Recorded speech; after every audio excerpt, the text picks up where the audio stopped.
Hello everybody, this is pretty much the first video, quick little introduction video of my new channel based on my facility, saltwater facility here. I have a full-blown facility here, a laboratory, everything. So I've been wrestling with this for a while, trying to determine whether I really want to film this or not, or make a channel on this. And I decided, okay, I'll do it, but it's not going to be crazy professional editing. You know, I'll do my best with it. I'm just really going to wing these videos and keep everybody updated on what goes on in here. Anyways, this is the first preservation. It's very new. This tank is about 2 months old now, okay?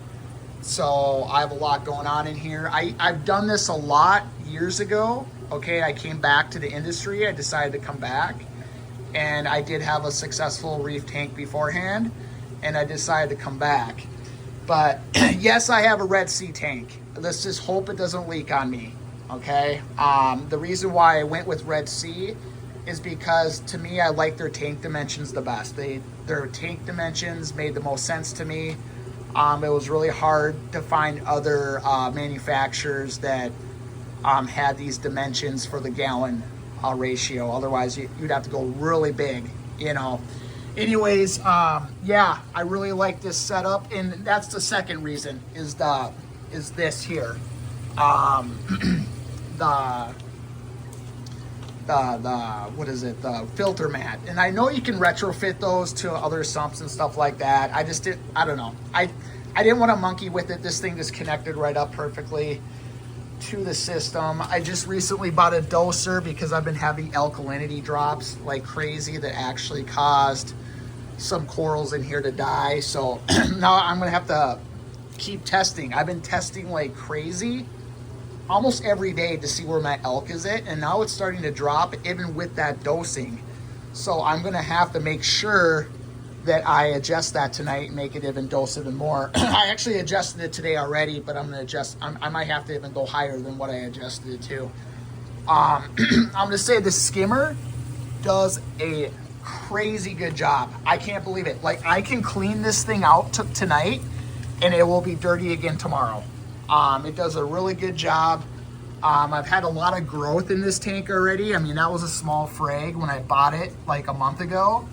That's one of my favorite corals. You know, most people like acros and stuff like that. That's like their favorite coral. And don't get me wrong, I bought some acro because I do want to have a mixed reef, and I want to make sure I kind of get my bases covered. But honestly, leather corals are my favorite. So I bought this today. So yeah, and I've had some crazy growth with that. That was tiny when I bought it, and it's not very old either. So anyways, guys, I just want to say that welcome to NIA Reef Labs, and you are a guest here. And every video that you watch from me, you're gonna love what you see here, guys. Okay, we're gonna be doing some incredible things in this facility, and some incredible things that are gonna really knock your socks off. This is, sorry about my voice. I've just kind of had a lot of allergies lately. But anyways, this is a fish only tank, and I have a puffer fish in here, and I have a tang in here too. I actually had a tang that I put into this tank, and I tell you, I have a purple tang in here that is just a very violent fish, and I can't house anything else in here. So I have one tang in this tank, and I will not put another tang in there. So I had to kind of rescue this guy out of here, and literally I was about to shut this tank down. I said, you know what, I don't need it for anything, I'm gonna shut it down. And then, thank God, I didn't take the water out or anything. I shut it down for a day, it wasn't running, and I was able to get that tang out of here into here for now. And this is just a temporary home for this guy. He's not gonna stay in here forever, so I'm not sure what to do with them. But this is a fish only system right now. Anyways, let's go into the lab. Welcome to the laboratory, guys. This is the main facility where we do all kinds of work in here. And I have water containers, and all I care about right now is making sure I generate water, okay? This water, I'll tell you this right now. I tell you, this is the most expensive water on planet Earth, okay?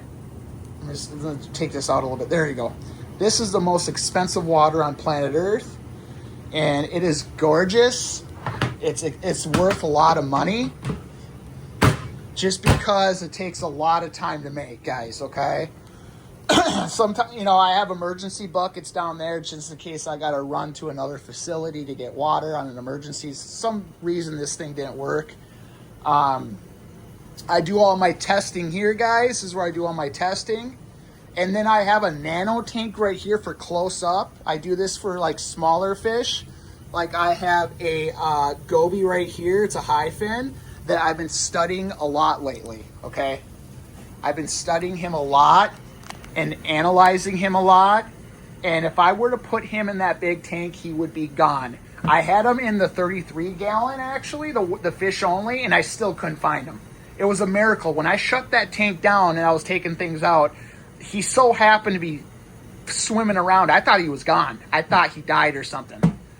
But you just won't see him ever again. That's the thing. If you put him in any tank bigger than this, you won't see him.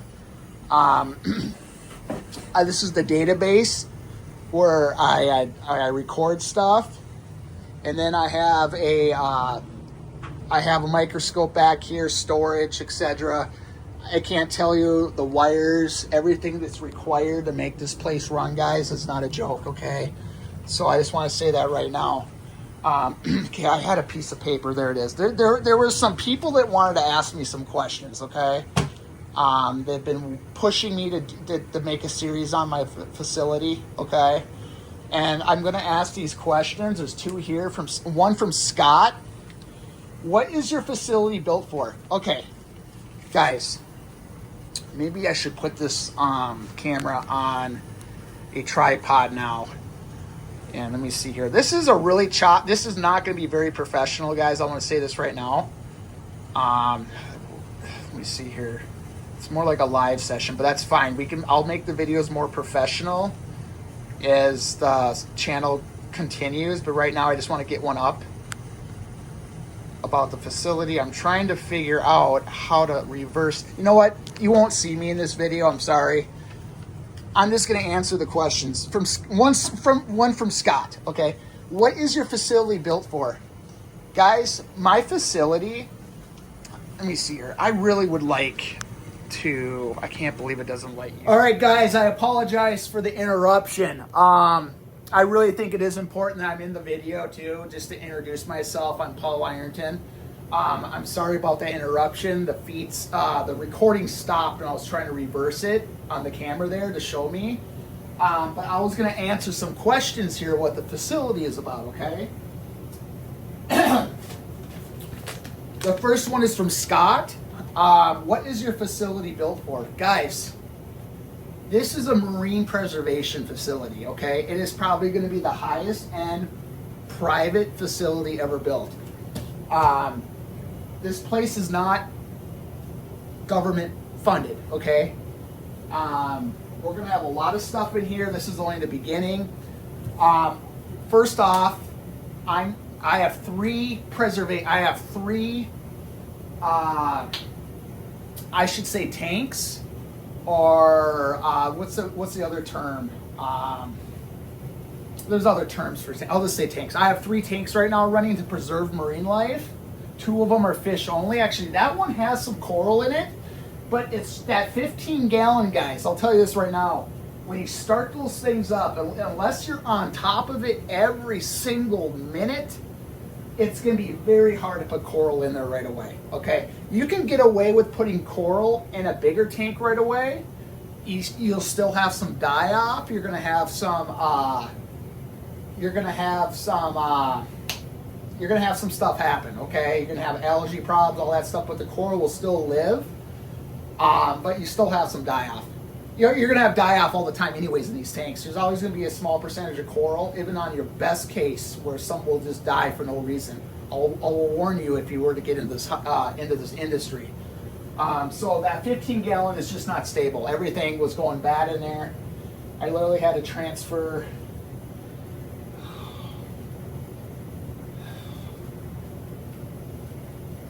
Jesus. Oh, I have an itch. I have an itch. Oh. Anyways, I'm gonna wait for that thing to stable up some more before I add. There's some GSP in there, some that green poly stuff that's in there right now, and it's doing okay. Even half of that died off, but it survived. Right now, that's just a fish only tank. But guys, this whole facility is meant for preserving marine life. Okay, so Scott, that's the point. That's the base of it. Okay, that's just the base of it. That's the initial goal here, is just to preserve corals, preserve corals, preserve anything that in the ocean that we can take in. Okay, there's a lot of things I can't take in. In fact, I'm pretty maxed out on capacity for fish now, so I don't really have any openings. I got maybe one opening in that tank for one small fish, and that's it. So I can't take on anything else in here.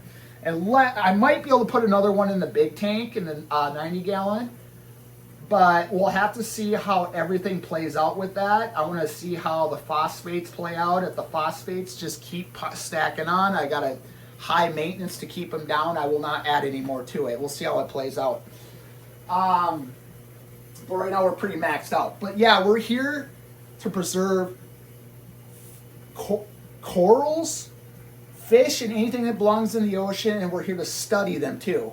And possibly in the future, genetically engineer them also, guys. This is going to get big, okay? This is going to get big.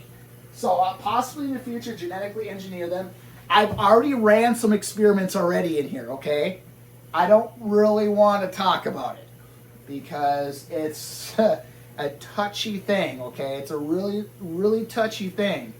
So we've had a lot of hate towards me because, look, okay, this is what I'm just going to say it. I used to have a microwave in here, okay? And I would fry these corals. All right, look, I didn't take colonies and put them in there and fry them. I would take little pieces. I would cut off a piece of coral off of a frag, or even a frag. I mean, I would have pieces down to 1/10. I would put them in there, fry them up really good, put them back on a frag, and see if I could revive it back in the tank. It failed. Not surprising. It was worth a try. But if that coral would have revived, guys, it would have been more resilient and more stronger than years of being years of being in. Trying to think of the name. Years of being in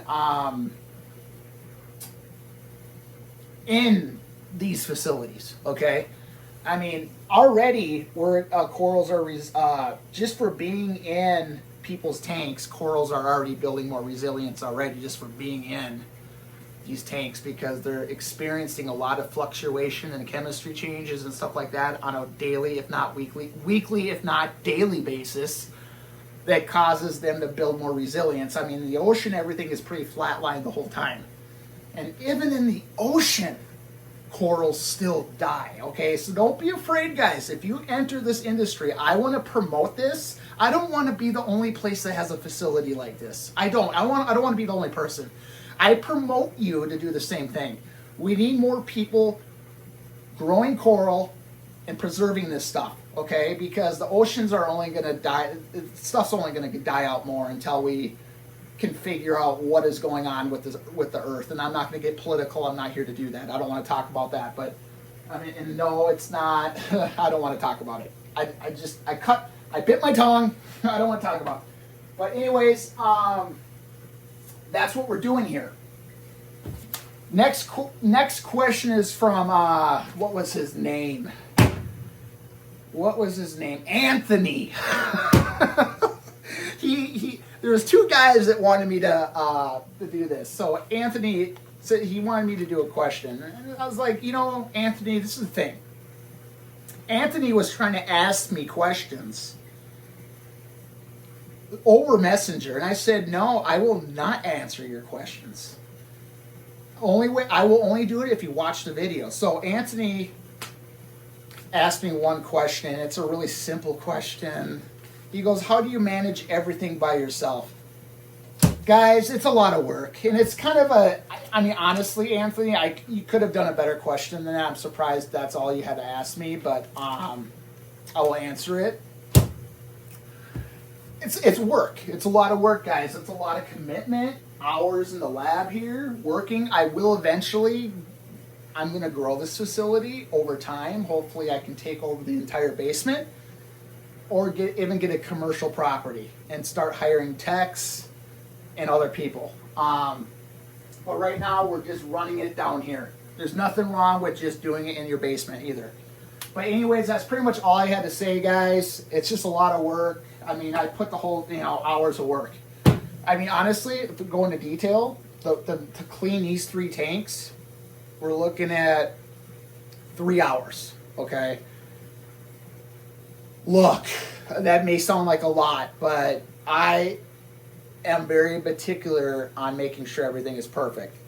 I mean, I know there's people that run stores, there's people that clean, and maybe they just don't do as thorough of a job and they can do it quicker, but I make sure everything is perfect before I call it done. And that's the reason why it takes 3 hours.